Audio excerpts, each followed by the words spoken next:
Alright, if you're jumping into Light Oath or you've been playing for a while but still feel unsure about your team choices, you're definitely not alone. Light Oath is a fantasy RPG packed with over 20 unique heroes, each coming from different factions and bringing their own playstyle to the table. As you progress, you'll hunt down powerful relics, unlock hidden mysteries, and realize pretty quickly that not every hero shines in every situation. That's exactly why this tier list exists. Some characters dominate specific game modes, others only work well in certain formations, and a few are just absolute game changers no matter where you use them. In this video, we're ranking every Light Oath character to help you figure out who's truly worth investing in and who might be holding your team back. Whether you're building for PvE, pushing progression, or just want the strongest lineup possible, let's break it all down and find the heroes that really deserve a spot on your team.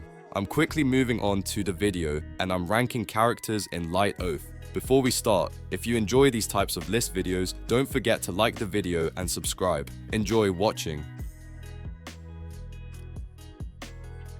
My friends, only 0.1% of viewers subscribe. If you like this type of content, please do not forget to subscribe to the channel. Thank you in advance for your support. The characters in this tier are, in order from top left to bottom right, Illy, Yuko, and Akasha. There's that awkward moment in every tier list where you scroll down, nod slowly, and think, yeah, this is where dreams come to take a nap. Welcome to the C tier of Light Oath, where heroes are not completely hopeless, but they definitely make you work harder than they should. These are the characters that look interesting on paper, sound cool in theory, and then politely let you down once the game starts getting serious. Let's talk about them like friends warning friends, with love, honesty, and a little bit of sarcasm. Let's start with Yuko. On the surface, Yuko actually feels kind of exciting. She has a unique skill set that makes you think she is going to do something clever or unexpected. And to be fair, she does, just not enough of it. Her damage scaling is low, so even when you invest time and resources, the payoff feels underwhelming. On top of that, her team synergy is limited, which makes building around her more of a headache than a strategy. Yuko is not terrible, she just constantly feels like she is one small buff away from being useful, and that buff never comes. Next up is Illy, the classic glass cannon who forgot the cannon part halfway through the fight. She actually has a decent damage output, especially early on, and that can trick you into thinking she is a long-term option. The problem shows up in sustained battles, where her fragility becomes painfully obvious. She goes down fast, and keeping her alive starts to feel like a full-time job. Worse than that, Illy requires heavy investment to stay relevant, and even then, the return is questionable. When a hero demands this many resources and still struggles, it is hard to justify bringing her along. And finally, we have Akasha, the queen of first impressions. Her burst damage is strong, no doubt about it, and she can absolutely delete enemies early on. The issue is that she is highly dependent on gear, and as you progress through Light Oath, enemies start learning how to deal with her very quickly. She gets countered easily, and once that happens, her impact drops off hard. Akasha feels amazing when everything lines up perfectly, but the moment it does not, she reminds you why she lives in the C tier. Fun, flashy, and frustrating. The full package, just not the powerful one.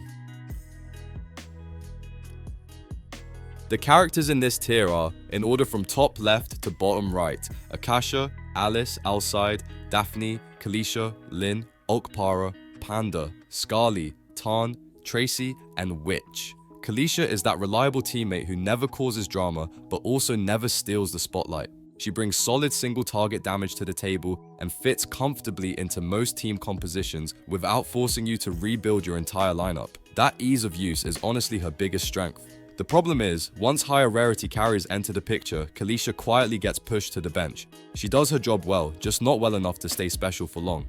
Okpara feels like the definition of stability in Light Oath. He performs well on both offense and defense, which already makes him more flexible than most B-tier heroes. You can throw him into almost any team composition and he will not complain. The downside only shows up later, when enemy health pools grow and Okpara's damage starts to feel a bit polite. He survives, he contributes, but he does not finish fights the way you wish he would. Witch is pure chaos in the early game, and honestly, it is kind of fun. She deals heavy magic area of effect damage and clears waves like she is personally offended by them. For early progression, she feels amazing and speeds things up a lot. Unfortunately, her scaling into late game is weak, and once enemies stop melting instantly, her impact drops hard. She goes from terrifying spellcaster to background noise quicker than expected. Tracy is the hero you appreciate more the longer a fight lasts. Her crowd control during team fights can completely disrupt enemy plans, and her utility shines especially in the mid-game. She is not here to deal damage, and she makes that very clear. The issue is that her overall damage output is low, so if your team is already lacking damage, Tracy will not save you. She supports the win, but she is never the reason it happens. Panda is exactly what he looks like: big, tanky, and incredibly hard to take down. His sustain in team fights is genuinely impressive, and he can sit on the front line absorbing damage like it is his life purpose. For team survival, he is fantastic. The trade-off is his limited offensive pressure, which means enemies rarely feel threatened by him. Panda keeps your team alive, but he does not help you end fights faster. Alice is the friendly face many players start their journey with. Her skill set is beginner-friendly, easy to understand, and forgiving if you make mistakes. She also deals decent area of effect damage, which feels great early on. The problem is that she starts falling off around the mid-game and struggles even more in late-game content. Alice teaches you the game well, but she is not meant to carry you forever. Alcide is the most balanced hero you could imagine, almost to a fault. His stats are evenly distributed, and he is easily upgradable without much stress. That makes him very comfortable to use. The downside is that he has no standout specialty, no moment where you think, this is why I brought Alcide. He is never bad, but also never the best choice. Daphne quietly supports your team in the early stages and does it well enough. Her support utility helps smooth out fights and makes early progression more forgiving. She feels useful when resources are limited and teams are still coming together. Sadly, her scaling into late game is weak, and her impact fades as content gets harder. Daphne is helpful early on, then slowly becomes optional. Lynn exists to make sure your team does not collapse in the early game. As a defensive tank, she provides a stable frontline that fits into almost any composition. She does her job, holds the line, and buys time for your damage dealers. The issue is her low damage contribution, which means she never pressures the enemy.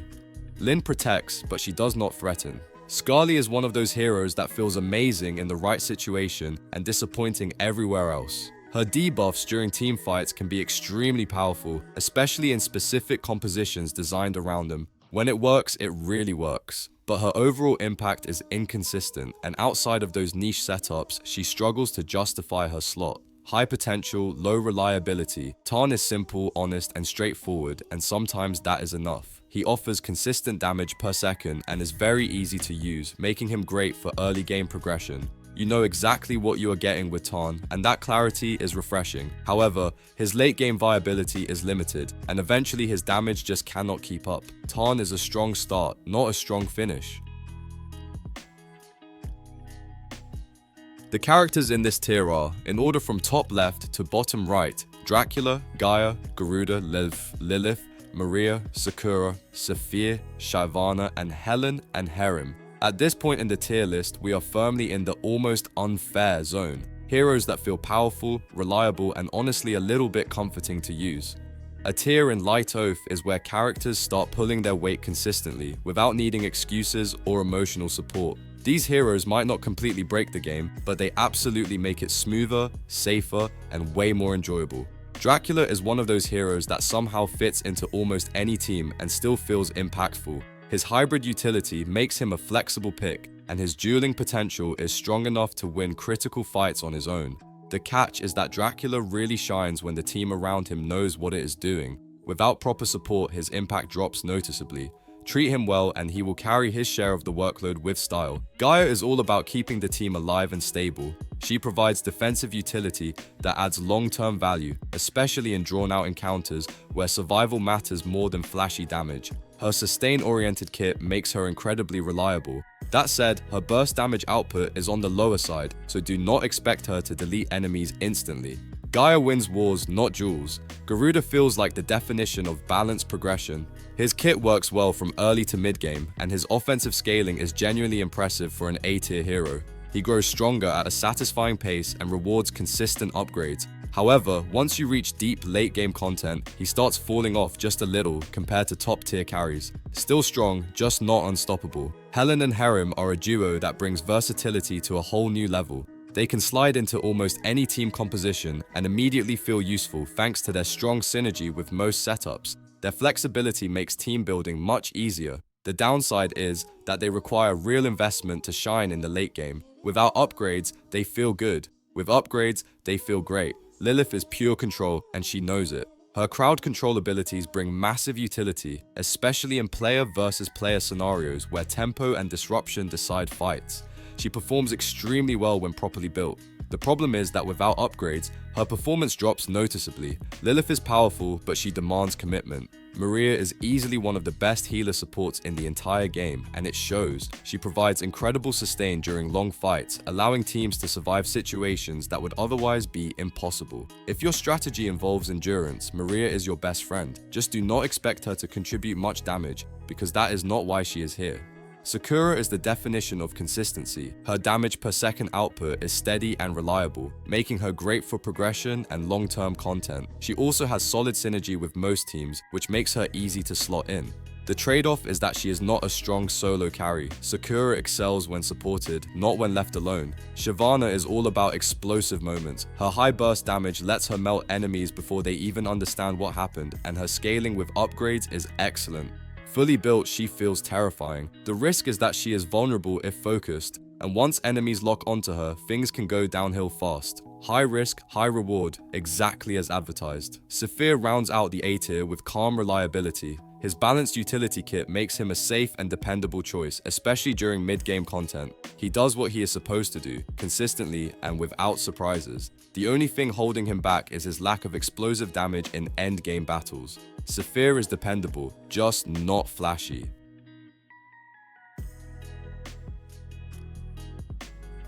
The characters in this tier are, in order from top left to bottom right, Arthur, Athena, Hades, Medusa, Poseidon, and Thor. This is the part of the tier list where everything suddenly feels unfair. The kind of heroes that make fights shorter, mistakes cheaper, and victories way more consistent. Tier in Light Oath is not about potential or if built correctly.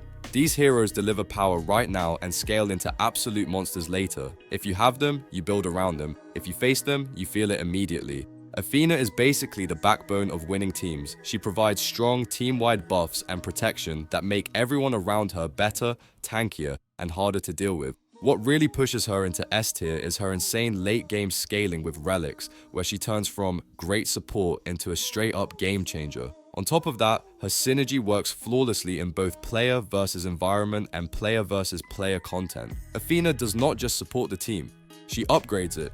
Hades is pure domination wrapped in area of effect destruction. His burst damage is powerful enough to assassinate enemies before they can react, and if that was not enough, he also brings strong crowd control to lock things down. He feels oppressive in the best way possible.